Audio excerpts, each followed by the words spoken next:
You're not part of our family anymore. Stop showing up like you still belong here.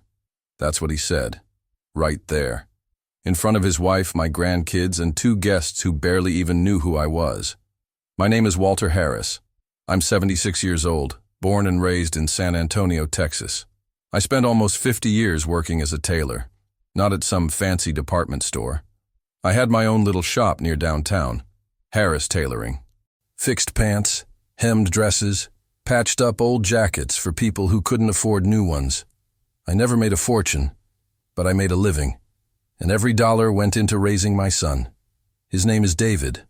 My wife, Lorraine, God rest her soul, passed away 9 years ago. After that, David became the center of my life. I helped him with college applications, co-signed his first car loan, and when he and Claire got married, I gave them $10,000, money I had saved for emergencies. I thought they were my emergency. Time passed. They had 2 kids, moved to the north side of town, into a newer, bigger house, suburban dream, gated community, backyard with a pool, HOA fees and all. I didn't fit in there. Not really. But I kept showing up. Birthdays, holidays, Sunday barbecues when they remembered to invite me. That night was Maddie's birthday, my granddaughter. She was turning 12. I brought her a gift, a vintage book of American poetry, one Lorraine had kept since she was a teenager. I had wrapped it myself with blue ribbon and a note inside. To Maddie, from your grandpa Walter, who still believes in beautiful words. When I arrived, the party was already underway. People I didn't recognize were laughing in the kitchen. Claire's parents were there, real estate folks, always dressed like they were closing a deal. David barely looked up when I walked in. Gave me one of those "oh, you made it" nods. I said hello to everyone. Got a few dry smiles and a couple of side glances. Claire avoided eye contact as usual. I knew I wasn't welcome, but I came for Maddie, not for them. At dinner, I sat at the far end of the long glass table. It looked more like a boardroom than a dining room. Cold lighting, white chairs, everything spotless, sterile. The kind of house where no one leaves their shoes by the door. Someone brought up an old memory. Something about when David was little and got lost at the county fair. I chuckled and started telling the story. I had barely finished the second sentence when David slammed his fork on the plate and stood up, his face red, his voice louder than the music playing in the background. You're not part of our family anymore. Stop showing up like you still belong here. The whole room went quiet. Not a single word from Claire. Not a glance from his in-laws. Maddie stared at her plate. The boy, Luke, kept chewing his food like nothing happened. I looked at David. At the man who used to fall asleep on my chest during storms. The one I carried when he broke his leg. The one I sacrificed everything for. And I realized something. He didn't just say that tonight. He'd been saying it for years, just never with words. I didn't argue, didn't ask why, didn't raise my voice. I just said calmly, I see. Then I folded my napkin, stood up, grabbed my coat from the back of the chair, and walked toward the door. No drama, no tears. No one stopped me. No one followed. But here's the thing about me, David, and maybe this is what you forgot. Just because I'm quiet doesn't mean I'm weak. Just because I'm old doesn't mean I'm done. He didn't know that earlier that week. I had made a decision, something that would change everything. But I wasn't going to tell him that at his fancy dinner. Let them enjoy their wine and their glass table and their silence. Let them think they won. Out on the front porch, I looked back through the window. Maddie was still holding the book I gave her. Claire was whispering something in David's ear, probably telling him it was for the best. And I thought to myself, if I'm no longer part of the family, then they're no longer part of my will. Because here's the truth. Some lines once crossed don't get erased. And my son had just crossed one. I didn't go home right away. I drove around for a bit, windows down, letting the warm San Antonio night air fill the truck. The city lights blurred through the windshield as my thoughts sharpened. I wasn't angry. That's the strange part. I thought I would be. But it was something else entirely. A stillness. Like when you finally stop waiting for something that was never coming. For years, I had held on to the idea that David would come back around. That maybe marriage had just changed him for a while. That maybe, once the kids got older, once life slowed down, he'd remember. Remember the man who taught him how to ride a bike in the driveway, who worked overtime to pay for his school supplies, who spent 3 months sleeping in a hospital chair when he had pneumonia at 16. But tonight, he made it clear. I wasn't just forgotten.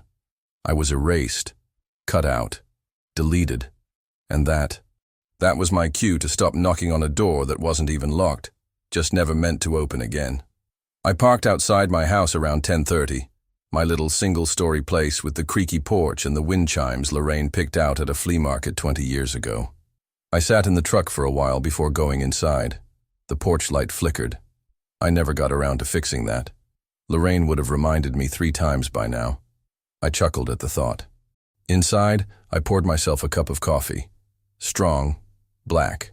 I sat at the kitchen table, next to her photo. "Well, sweetheart," I whispered.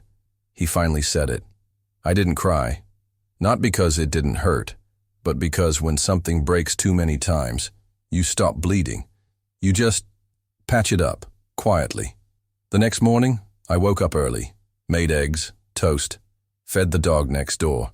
The neighbors are out of town, and I promised I'd take care of him. Life doesn't stop because you got cut out of a family. Bills still come, grass still grows, and dogs still wait for breakfast. Around 10, I went to the bank. Not to make a scene. Just to finalize a few things I'd already started planning weeks before. You see, when a man gets older, especially when he's alone, he starts putting things in order. I had spoken to my lawyer, Hank Wallace, a good man, old friend of mine from church. We'd drafted a new will. Clean, simple. Everything. The house, the savings, the pension, the life insurance was going somewhere else now. I didn't rush. I didn't act out of spite. I just acted with clarity. There was a time I would have left everything to David. Of course, he was my son, my only child. But life isn't about biology. It's about loyalty, respect. And if someone throws you out of their table, you don't hand them the silverware on your way out. You close the drawer. That afternoon, I stopped by the community center. I'd been volunteering there for a while, teaching young kids basic sewing, helping single mothers repair clothes instead of buying new ones. Most of them didn't know much about me, just called me Mr. Walter and thanked me for the thread. But being there made me feel useful, seen. I sat down with a boy named Javier, showed him how to fix a tear in his hoodie. His smile meant more to me than any Father's Day card David forgot to send over the last 5 years. Later, at home, I pulled out a wooden box from the closet. Inside were letters, old ones, birthday cards from Lorraine, drawings David made when he was a boy. One said, "To my hero, my dad." I held it for a second, then put it back. I wasn't erasing the past, just accepting that it no longer existed in the present, and I had no business chasing ghosts. That night, I got a text from Claire. Just said, "Sorry about what happened. Things got tense." That was it. No apology from David. No call, just that. Things got tense. Like he didn't yell in front of their children that I didn't belong. Like it was a misunderstanding between friends. I didn't reply. Some silences are earned. The following week, I met with Hank again. Finalized the will. I signed every page with a steady hand. My voice didn't tremble once. Everything would go to the community center. And to Maddie. Yes, to Maddie. Not David, just her. In a trust. She'd get it when she turned 25. If by then she still remembered her grandfather and chose to know me, she'd understand why. If not, at least it would help her build something of her own. That was enough for me. I kept living my life. Mornings at the farmer's market. Afternoons reading on the porch. Evenings watching old westerns with a blanket Lorraine had sewn before the arthritis got too bad. And I started sleeping better. Isn't that funny? After being told I wasn't part of the family, I finally felt like I belonged somewhere. Within myself. 2 weeks later, David showed up at my house. Unannounced. He knocked. I opened. He looked surprised I answered so fast.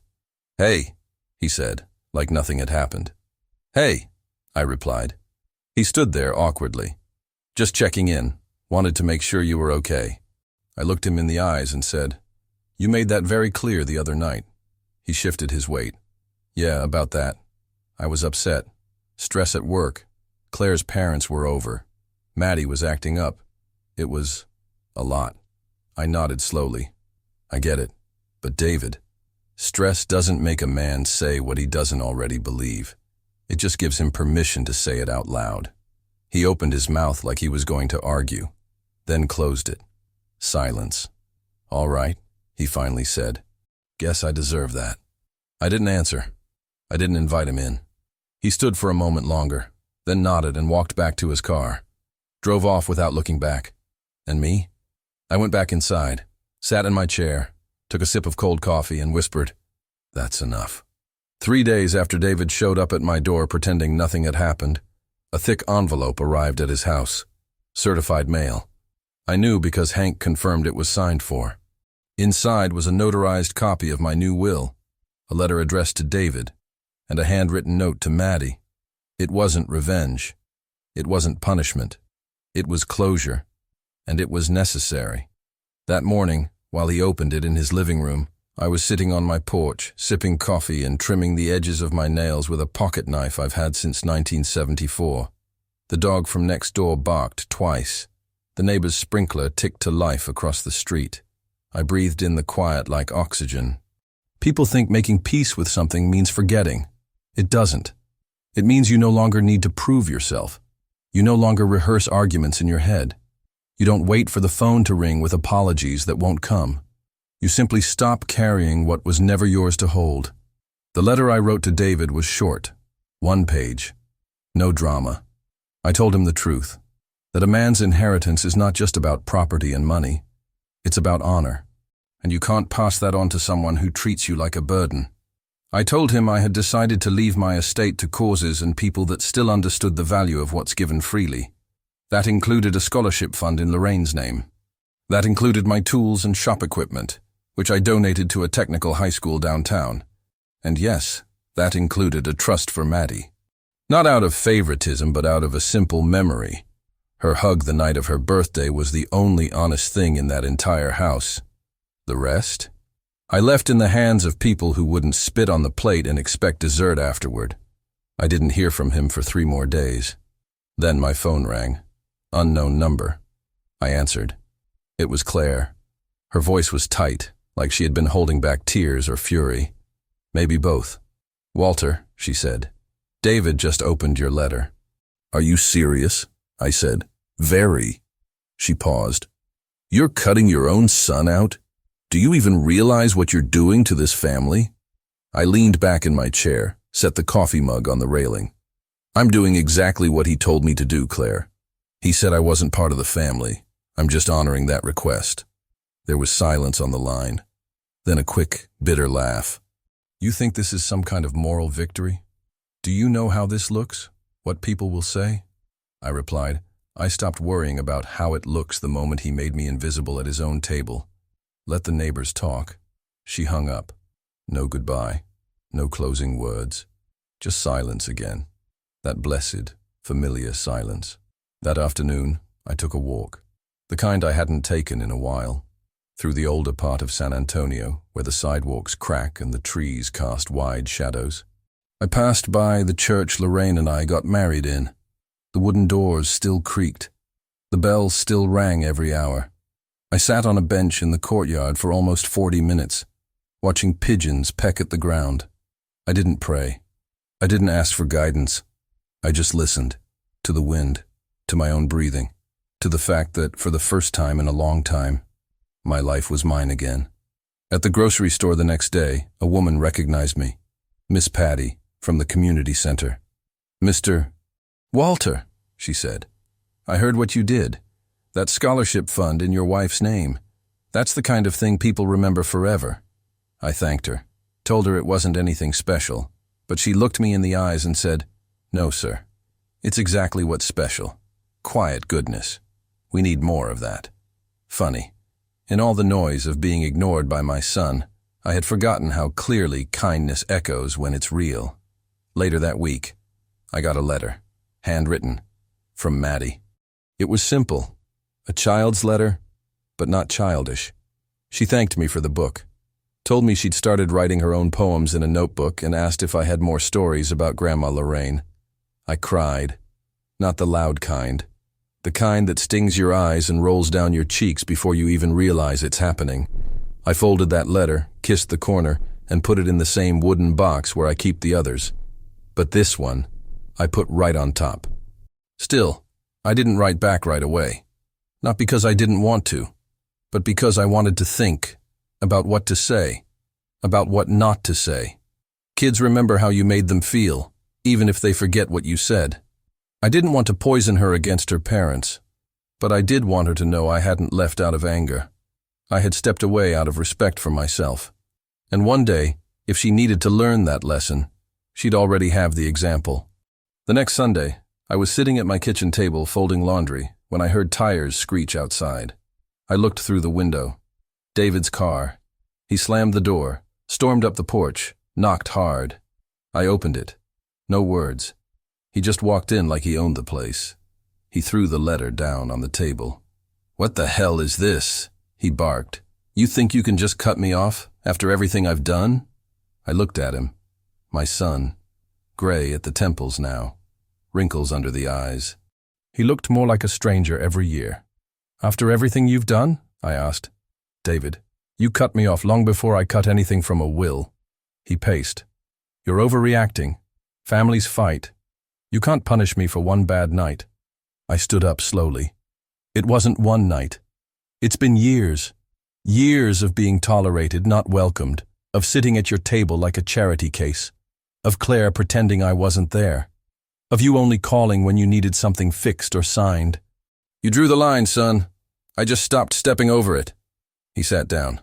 Finally. The fire in his eyes dimmed a little. "So that's it? You're just done?" I nodded. "I'm done begging to be loved." We sat in silence. He didn't cry. I didn't comfort him.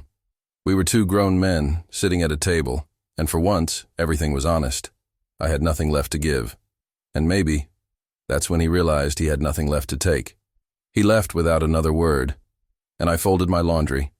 The thing about silence is, once you get used to it, you start to realize how much noise you were tolerating. After David left my house that day, no apology, no understanding, just bruised ego. I stood in my kitchen for a long time.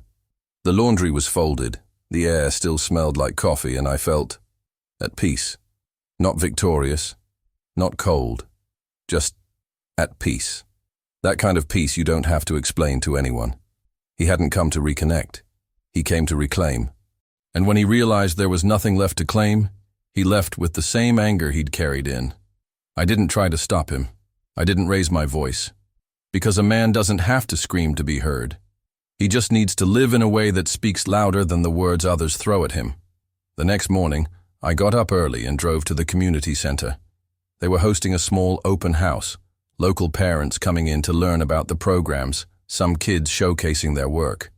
I brought a few old sewing machines I had stored in the garage and donated them. Watched as a few kids lined up, curious, timid. One boy ran his fingers along the wheel like it was treasure. Miss Patty pulled me aside. "Walter, you don't know what this means to us. These machines are worth more than you realize." I smiled. "They're not doing me any good collecting dust." She leaned in, lowered her voice. "That's just it. Most people would have sold them, or waited until they died for someone else to figure it out. But you gave while you're still here to see it. That matters." That sentence stuck with me. Giving while you're still here to see it. Most people think legacy is about what you leave behind. But what if it's about what you offer while you're alive, while you can still hold the hands of those you're helping, look them in the eyes and say, "This is for you." I stayed at the center longer than I planned. Helped a teenage girl adjust the sleeves on a jacket for a job interview.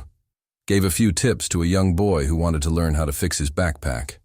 We laughed, we worked, and for a few hours, I wasn't that old man who got pushed out. I was Mr. Walter. Just Walter, useful, present, needed. That afternoon I got a letter in the mail. It was from Maddie again. This time it was longer. She told me she had written a poem and included it with the letter. A simple one, about rain falling on a porch, and how sometimes quiet moments felt like love. She said her mom got upset that she was writing me, told her I was being dramatic and trying to stir things up. Maddie ended the letter with, "But I don't care. I miss you. I don't want you to go away just because Dad's mad. That's not fair." I sat with that letter in my lap for over an hour. I read it twice, then a third time. I thought about writing her back right away, but I didn't. Not because I didn't want to, but because she deserved more than a quick reply. She deserved words that mattered, words that would stay with her the way mine had clearly stayed with David, for better or worse. Instead, I picked up the phone and called Hank, told him I wanted to adjust the trust. I didn't change the amount. I didn't shift the conditions. I just added something new, a letter sealed in the trust that would only be given to Maddie when she turned 25. A letter explaining not just what I left her, but why. Not bitterness, not blame, just clarity. She deserved that much. The days that followed were quiet. I walked more. I read more. I started keeping a journal, not because I had something to confess, but because I finally had space to hear my own thoughts again. I wrote about Lorraine, about our early days in the little apartment with peeling wallpaper and a leaky faucet. I wrote about David when he was 5, climbing up my lap, asking to hear bedtime stories from my own childhood. I wrote about the tailor shop, the people who came in not just for clothes, but for conversation. And I wrote about now, about peace, about letting go. One Saturday, I went to the farmer's market, bought fresh peaches, sat at a picnic table under the big oak tree by the parking lot, and ate one, slowly, letting the juice run down my fingers like I was a kid again. An older woman sat across from me, gray curls, soft smile, big tote bag full of vegetables and jam. She said, "Looks like you know how to enjoy a peach." I laughed. Took me 76 years to stop rushing through fruit. Her name was Darlene. Widow, 3 kids, lives about 10 blocks from me. We talked for over an hour about nothing and everything. Porch swings, Sunday breakfasts, how kids today don't know the joy of real letters. When we said goodbye, she touched my hand gently and said, "It was nice talking to someone who knows the value of slow." And I thought to myself, maybe that's the next chapter.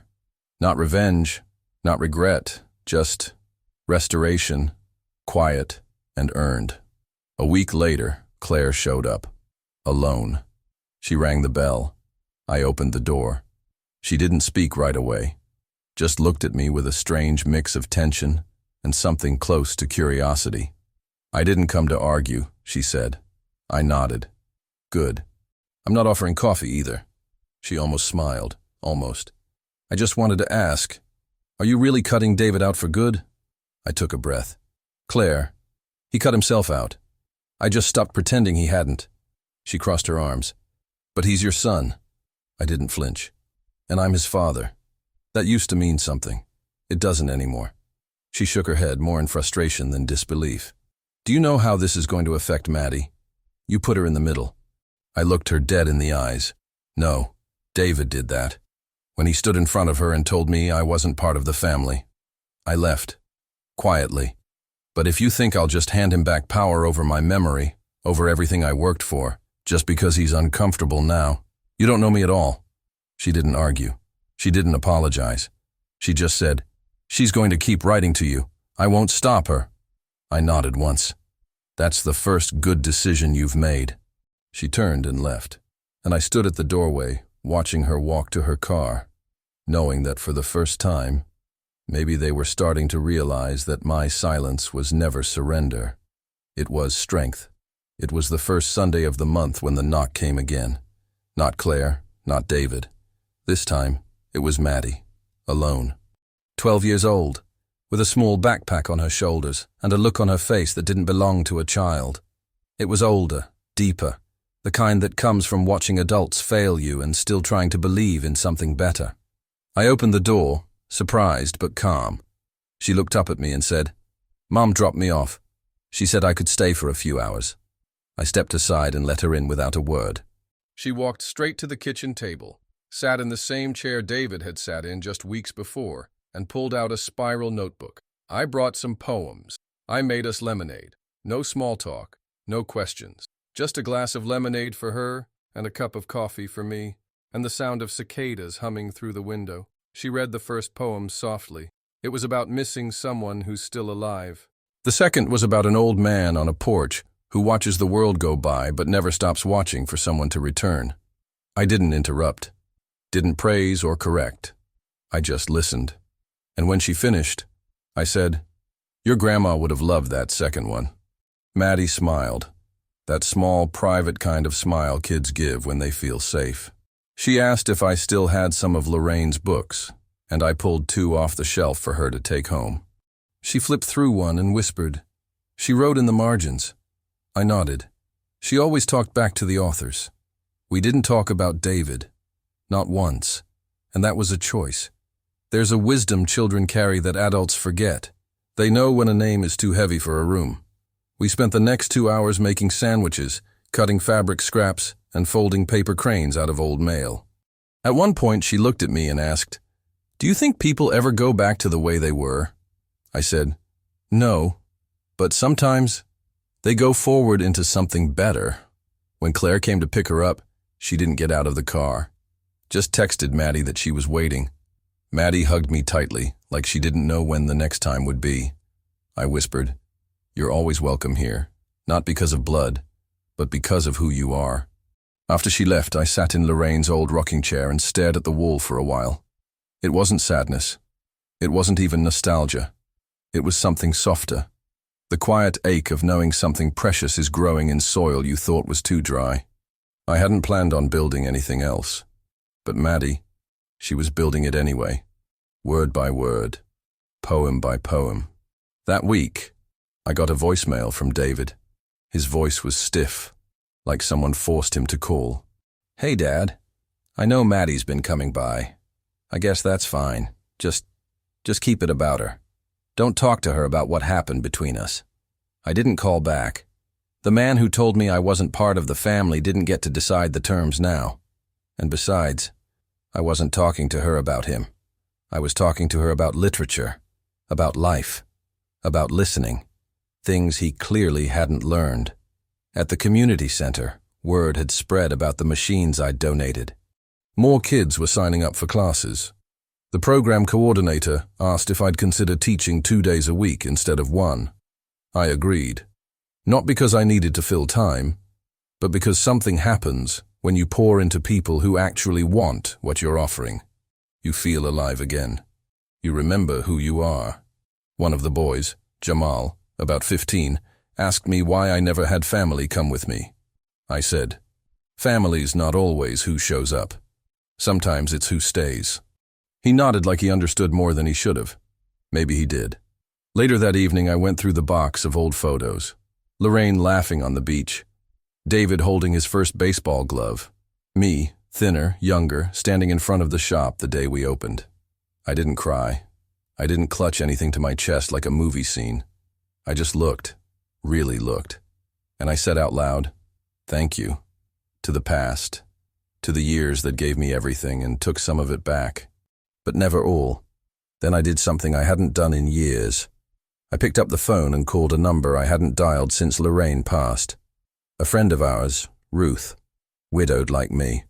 She picked up after 2 rings. "Walter," she said, surprised. "It's been forever." I told her I'd been thinking about reconnecting, that I was going to a jazz concert at the park Saturday evening, and wondered if she might like to come. She hesitated just long enough to make it real, then said, "Yes, I'd like that." Saturday came. I wore a clean button-up, polished my shoes, picked her up at 6. She wore a blue shawl that looked like something Lorraine once owned, not in a painful way, in a comforting one. We sat on a bench, listening to the horns and the chatter and the laughter of young people dancing on the grass. Ruth turned to me and said, "You seem lighter." I nodded. I stopped trying to carry people who didn't want to walk beside me. She smiled. That's wisdom. Most men never learn that. We didn't talk about David, or loss, or regret. We just talked. About music. About the way the light hit the water near the edge of the park. About how nice it was to still be curious about the world. even after all this time. When I dropped her off, she touched my arm and said, "Don't wait too long to call again." I didn't promise anything, but I knew I would. That night, I slept without dreams, not because I was tired, but because there was nothing left unresolved in me for the day to process. I had done what needed to be done, spoken what needed to be said, and released what needed to be let go. Sunday morning, I got a text from Maddie, just 3 words. "I love you." No emojis, no explanation, just the words. And I wrote back, "Me too. Always." On Monday morning, I walked into the community center carrying 2 bags of fabric scraps and a small toolbox. A few kids waved.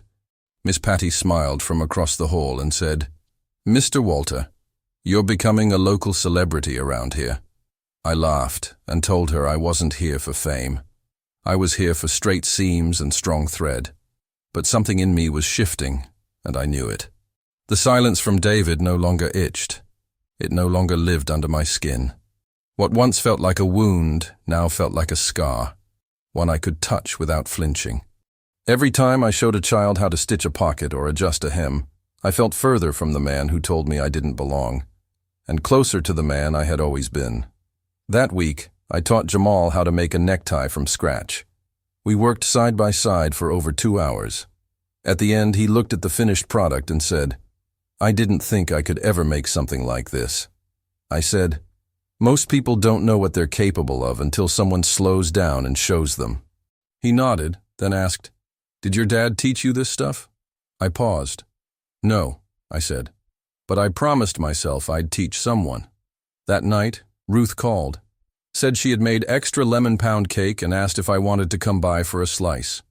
I did. We sat on her porch, plates in our laps, a breeze moving the curtains behind her. She told me about her late husband, how he used to whistle old country songs when he cooked breakfast. I told her about Lorraine and the way she'd leave sticky notes in my toolbox that said things like, "You're stronger than the rust." We laughed. We were quiet. We existed. And that was enough. I drove home with the windows down, letting the night air settle around me like a coat. I was not in a hurry for anything, not reconciliation, not explanation, not closure. Some stories you finish writing, even when the other characters refuse to read the ending. But the next day, the silence broke. It was a phone call from David, not Claire, not Maddie, him. His voice was different this time, slower, a little tired. "Hey, I don't know what Maddie's been telling you, but she's been different lately, quieter, always writing, spending a lot of time alone." I didn't say anything, just let the words hang. He continued, "She told me she wants to be a writer, said you've been encouraging her. She even read me one of her poems. It was good. Too good for her age, honestly." Still, I said nothing. He exhaled. "Look, I guess what I'm saying is, I'm not sure what's happening, but it feels like she's pulling away, and I can't help but think it's because of you." Now I spoke. "No, David. She's not pulling away. She's reaching for something that sees her, something that listens, that doesn't shrink her." There was silence. I could hear him swallowing on the other end. "I didn't mean to." "Yes, you did," I interrupted. Calm. Clear. "You meant every word you said. And the problem isn't that Maddie's getting close to me. The problem is she sees what you don't." He tried again. "Dad, come on. You know I was angry that night. It was poor judgment. We all say things. You didn't just say it, David. You made it real. You've been making it real for years. I didn't walk out of your house that night. You showed me the door long before. I just finally stopped waiting for it to open." Another pause. "I didn't think it would get this far." "And what's this far, David? That you're finally feeling the absence you created?" He didn't answer. I didn't expect him to. I ended the call gently but firmly. "Take care of Maddie, and stop treating her words like warnings. They're gifts. Try opening them." I hung up, and I stood there, holding the phone in my hand, not with anger, but with strength, with a sense of relief that I no longer needed to be anything for anyone who didn't see me to begin with. Later that week, Maddie came by again.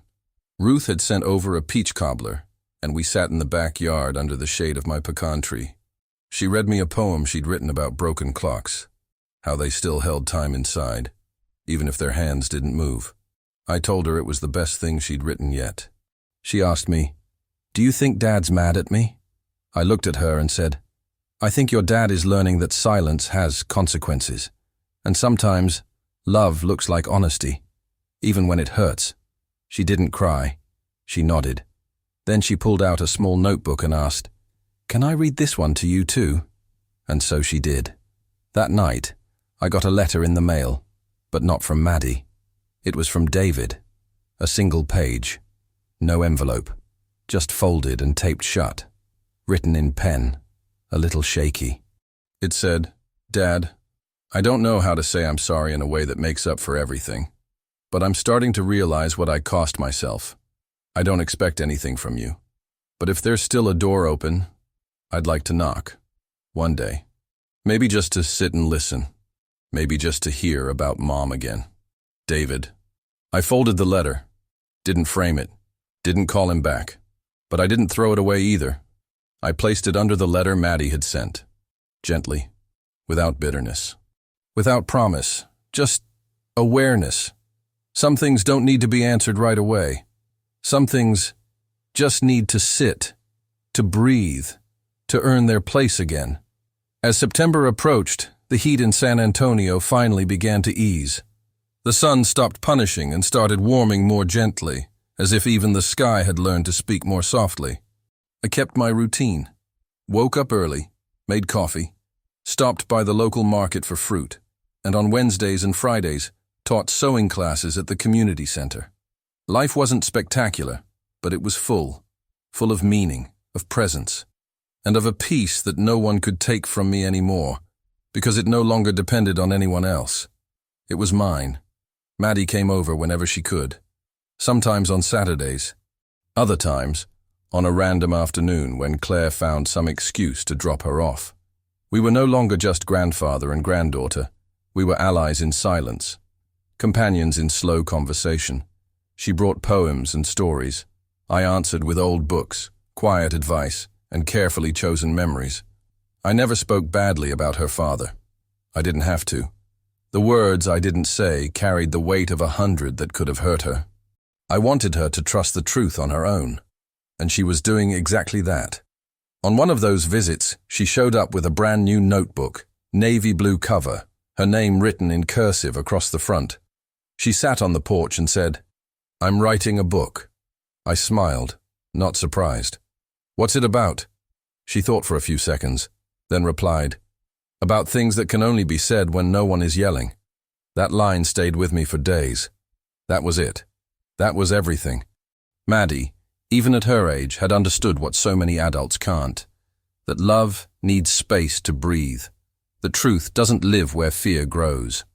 The following week, Claire sent me a message. Short, cold, calculated. "David is worried about Maddie. She's been distant." I didn't reply, because I'm not anyone's guilt counselor. Sometimes, silence is the most honest response you can give. One day later, David called again, his voice lower, almost submissive. "Dad, I want to understand how to do this right with her." I said, "Start by listening without interrupting. Then, listen again." He was quiet. "She looks at me like I'm not trustworthy." I took a breath. "You're not. But trust, son, is rebuilt with patience, not with quick apologies." He didn't argue, just asked, "If someday she wants to live with you, would you tell me?" That hit me. Not because of the idea, but because of what it revealed. David was starting to understand there are losses money can't cover, that there are houses full of luxury but empty of roots. I answered, "She doesn't need to live with me to feel at home here." That Friday, during class at the center, an elderly woman approached me. She had heard about the sewing program and wanted to learn to make aprons to sell at the local market. Her name was Alma. Trembling hands, sharp eyes. I sat with her, showed her the stitches, the folds, the strength in the fabric. She told me, "My husband died 5 months ago. I thought my life was over. Today, for the first time, It feels like something might be starting again. That moved me. Because it was true for me, too. My life, which had seemed to end the day I was pushed out of my son's house, was starting over. But without fanfare, without noise, just with meaning. On Sunday, Maddie returned. She brought a pie she had baked herself, apple. Proud, hands sticky with sugar and joy. We sat on the porch, ate, listened to soft jazz playing from the old radio. She showed me more poems. One was about inheritance, not of money, but of courage. I almost cried, but I held it in. Because some emotions, when shared with a child, don't need tears. They need presence. She asked me, "Do you think Grandpa David will ever change?" I answered calmly, "Maybe. But change isn't enough. He'll have to transform." She didn't say anything else, just leaned her head on my shoulder. And we stayed there, like two souls that had found each other in a world that was too loud. That night, as I washed the dinner dishes, I thought of Lorraine, how she would have loved to meet Maddie like this, whole, strong, sensitive. I felt like writing to her, even knowing she couldn't answer. I picked up my notebook and wrote, "She inherited who we were, and she's building something better." Then I closed the notebook and left it on the table. No signature, no rush. The following Monday, I received a letter from Maddie's school. She had listed me as her emergency contact. Just a form. But that paper was worth more than any will. It was the living signature of a new kind of bond. One that time, nor David, nor old wounds could erase. And it was on that same day in the afternoon that Ruth came to visit. She brought a carrot cake, but what she really delivered was company. We sat in the living room. She talked about her granddaughters, about the books she'd been rereading. I told her about Maddie, about the poems, about the apple pie. She smiled and said, "You know what's beautiful? It's not that you reconnected with your granddaughter, it's that she found you too." We were quiet for a moment. Then she added, "It's like you two saved each other." And that evening, with golden light pouring in through the window and the smell of coffee mixing with warm carrot cake, I realized something. I hadn't lost a family.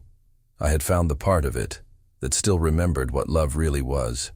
October arrived quietly.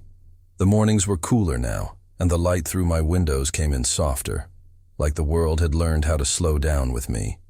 I spent more time outside, pruning the bushes, oiling the hinges of the old shed door, sitting on the porch in the late afternoons with a book in my lap and the wind brushing gently against my face.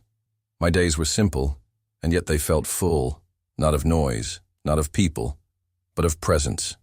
Real, grounding presence. I wasn't searching for anything anymore. I had found what mattered, and more importantly, I had learned to live without what didn't. Maddie came by with her school project one Thursday afternoon, a genealogy assignment. She wanted help filling out some of the older names on her father's side, names I hadn't spoken in years. I pulled out the box of old family records, photos yellowed with time, dates scribbled in faded ink. She sat on the floor of my living room, legs crossed, notebook on her lap, and asked questions with a quiet curiosity that reminded me so much of Lorraine, it made my chest ache. "Who was Lucille Harris?" she asked. I smiled. "My grandmother. She used to bake cornbread in an iron skillet so hot you'd burn your tongue if you weren't careful." Maddie laughed. "Sounds like someone I would have liked." I nodded. "She would have liked you more." As we worked through names and stories, I could feel something blooming between us. Not just affection, but a shared sense of continuity, a recognition that we were pieces of the same long line, a story still being written. She paused at one point and asked, "Do you think it's okay that I feel closer to you than to my dad?" I didn't rush to answer. I let the silence hold us for a few seconds. Then I said, "It's okay to feel what's true, and it's also okay to love people from a distance when they haven't learned how to be close." She didn't ask anything else after that. She just kept writing. That night, after she left, I sat in my chair with a cup of chamomile tea and thought about what legacy really means. It's not the house, not the bank account. It's not even the last name. It's the feeling you leave behind when you're no longer in the room. The tone of your voice that lives in someone else's memory. The stories they choose to pass down or forget. David didn't realize it, but the moment he pushed me out, he also handed me the freedom to redefine my legacy. And I had chosen Maddie. 3 days later, I received another letter, this one from the community center. They were planning to name the new sewing room after me, the Walter Harris Workshop. I read the letter twice, sitting at my kitchen table, and I'll admit it, I smiled like a fool. Not because I needed recognition, but because it felt right, like something honest had finally been given a place to live. I called Miss Patty to thank her, and she told me they were planning a small dedication ceremony. She said, "We just want the kids to know whose shoulders they're standing on." That phrase stayed with me, because David, for all his polished talk and successful image, had never once asked whose shoulders he stood on. And now his daughter was learning to do just that, not through lectures, not through punishment, but through example. A week later, on a sunny afternoon, I saw David's car parked across the street. He didn't come in, just sat there, engine off, hands on the wheel. I watched from the window without moving. He sat for maybe 10 minutes, then drove away. He didn't know I saw him, and maybe that's what he needed, to approach the edge of something real and feel the weight of what it might take to step inside. Maddie came again that weekend, this time with a question I wasn't expecting. "Grandpa, if you ever die, can I have your toolbox?" I looked at her, caught off guard. "That's quite the opener." She blushed. "Sorry, it's just, it smells like you, and it's full of useful stuff." I chuckled. "Then it's yours, but not too soon, okay?" "Deal," she said, and went right back to drawing diagrams for a birdhouse she wanted to build. We spent that afternoon in the backyard, measuring wood, hammering gently, sanding edges. She was focused, precise, asking for help when she needed it, but determined to do most of it herself. I realized then, Maddie wasn't just learning how to use tools, she was learning how to build.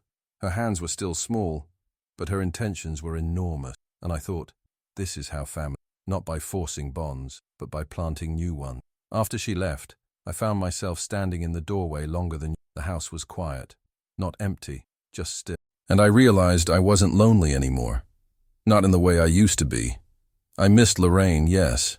I missed the ease that used to exist between David and me, back when he was just a boy. But the ache wasn't sharp now. It was gentle, like a scar that proves you healed. That night, I took out the letter David had written and reread it. The words were there, unsure, incomplete, but honest in their hesitation. He wanted to knock on the door someday. I folded it again, but this time I didn't put it back in the drawer. I left it on the kitchen table. Not as an invitation, just as a possibility, because I didn't need anything from him. But if one day he came not to reclaim what he'd lost, but to understand it, I'd be here, not waiting, just living, ready maybe, or maybe not. The day of the dedication ceremony arrived with a gentle breeze and a sky so blue it looked painted. The community center had set up folding chairs outside, and a simple banner hung above the doors that read, "Walter Harris Workshop, in honor of quiet hands that built so much." I arrived wearing my only navy blazer, the one Lorraine always said made me look like I knew things. People clapped softly when I walked in. I smiled, shook hands, said thank yous. But inside, I wasn't thinking about speeches or applause. I was thinking about how far I'd come from that night at David's house. From that exact moment he told me I wasn't part of the family anymore. What he didn't understand back then was that I never stopped being a father. I just stopped wasting that role where it wasn't welcome. And now, all around me were young people threading needles, asking questions, laughing while learning how to fix what others throw away. That's what legacy is, I thought. Not inheritance, not DNA. Legacy is teaching someone to repair the fabric of their own life.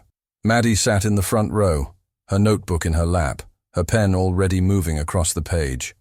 I hadn't even spoken yet, but I knew. She was capturing the moment, storing it in words the way only she could. She waved at me. I winked. That small, quiet joy. It stayed with me the entire ceremony. They asked me to say a few words. I kept it short. I thanked the center, thanked the kids for letting me teach. Then I said, if life has taught me anything, it's that not all wounds need stitches. Some just need steady hands willing to hold the fabric long enough for it to rest. There was silence. Not the awkward kind, the kind that holds reverence. And then came applause, the kind that comes from people who truly heard you. After the ceremony, as people mingled, I noticed a familiar figure standing at the edge of the sidewalk, arms crossed, eyes lowered. David. I hadn't invited him, but I wasn't surprised. Maddie might have told him, or maybe he came on his own. I didn't walk toward him. I didn't wave. I simply looked, not with hostility, but with clarity. And then I turned away. Later that afternoon, I was back home, slipping off my shoes when I heard a knock. I opened the door, and there he was, still wearing the same shirt, hands fidgeting with his phone, his eyes searching mine for something he didn't know how to ask for. Can I come in? I stepped aside. The porch is just as good. He hesitated, but sat. We were quiet for a long time. The wind chime above us sang low and slow. David looked at it, then down at the floorboards. I saw the plaque, he said. Congratulations. I nodded. Thanks. Another pause. You've built something real here. I did, I replied, because someone told me I no longer belonged somewhere else. He swallowed hard. I regret that. Do you regret the words or the result? I asked, calm as ever. He looked at me, finally. Really looked. Both, he said, but mostly that I didn't realize how far I'd pushed you, until you didn't come back. I nodded, slowly.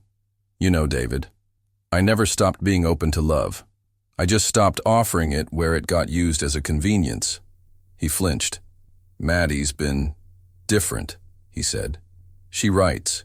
She reads all the time. She asks questions I can't answer. I smiled. That's called growing. And she's doing it well. He rubbed his face. She loves you more than she loves me. I corrected him immediately. No. She trusts me in ways she still can't trust you. That's different and reversible, if you earn it. He was silent again. Finally, he asked, is there any chance we can start over? I looked at him. Not with bitterness, not with pity, but with truth. There's no starting over, David. Only starting from where we are. But you're the one who has to walk toward it. I'm done extending hands to someone who's only half reaching. He nodded slowly. Fair. He stood. Thank you for letting me say this. I replied, you didn't need my permission to speak, but you will need my consistency to learn how to listen. He didn't answer. Just walked to his car, slower this time, like the weight had doubled. When he drove off, I didn't feel triumphant. I felt steady. Because for the first time, maybe ever, he was starting to see me, not as an old man with fading stories, but as the foundation he'd stepped over for years. That evening, Maddie called. She said, Dad looked different today, quieter. I said, maybe the noise is finally catching up to him. She asked, are you going to forgive him? And I said, forgiveness is not a door you open and wait. It's a path he'll have to walk without a map. She was quiet, then said, I'm glad he came. But I'm glad you didn't make it easy. That made me smile. Maddie, I said, we don't teach people by lowering our standards. We teach them by raising our silence. She said, I think I'm going to write about that. And I replied, you already are.